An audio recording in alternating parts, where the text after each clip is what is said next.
Welcome.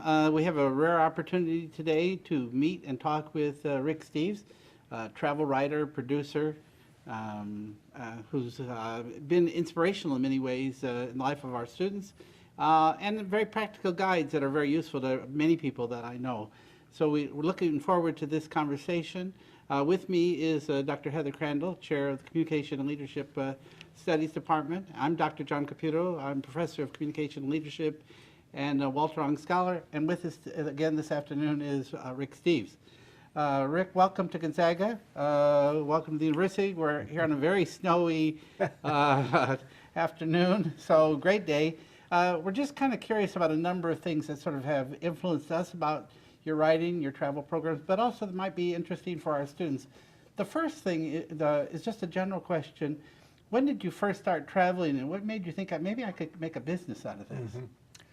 I never wanted to go to Europe, and just because of the circumstances of my family, my dad, who was a piano teacher, started importing pianos from Germany. So he needed to go see the piano factories, and we have relatives in Norway. So when I was 14 years old, they took me to Europe to see the piano factories and to visit relatives in Norway.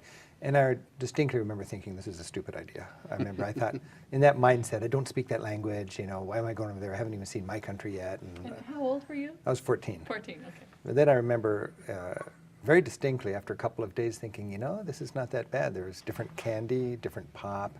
I remember there was one-armed bandits in the hotel lobbies I could gamble. I distinctly remember statuesque women with hairy armpits. As I thought, wow, this world is very interesting. It's different. And then a couple years later, we were in Europe again, visiting relatives in Norway and piano factories in Germany. And I was in the train station in Copenhagen, and I remember seeing kids a couple years older than me with rucksacks, Eurail passes, no parents, and Europe was their playground. And I looked at my mom and dad, and then looked at those kids, and looked at my mom and dad, and I thought, I don't need you guys for this. And I remember vowing to go back to Europe every year for the rest of my life, just for kicks, because it was just a fun thing to do in the summer.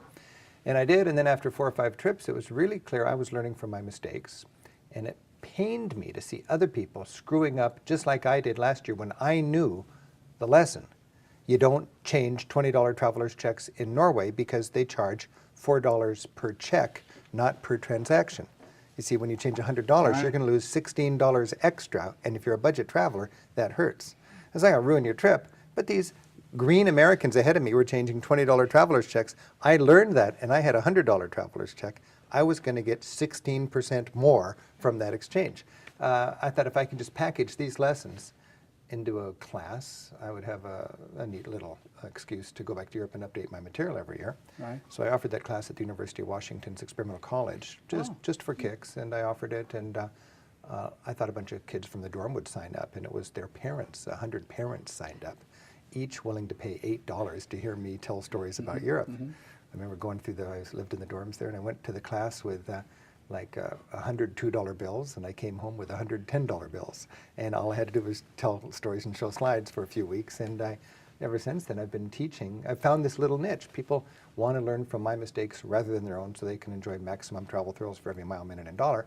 And I've spent a third of my adult life since then in Europe making mistakes, taking careful notes, packaging those lessons and bringing it home. Now I'm doing the same thing I was doing back then, but I have a staff of 80, and I've got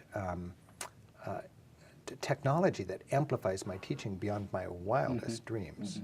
So I can produce a national public radio show in a closet in my office, literally. I can produce the most widely watched travel on television right out of my office, and it's all guerrilla production from a guy who's doing the same thing he was as a husky.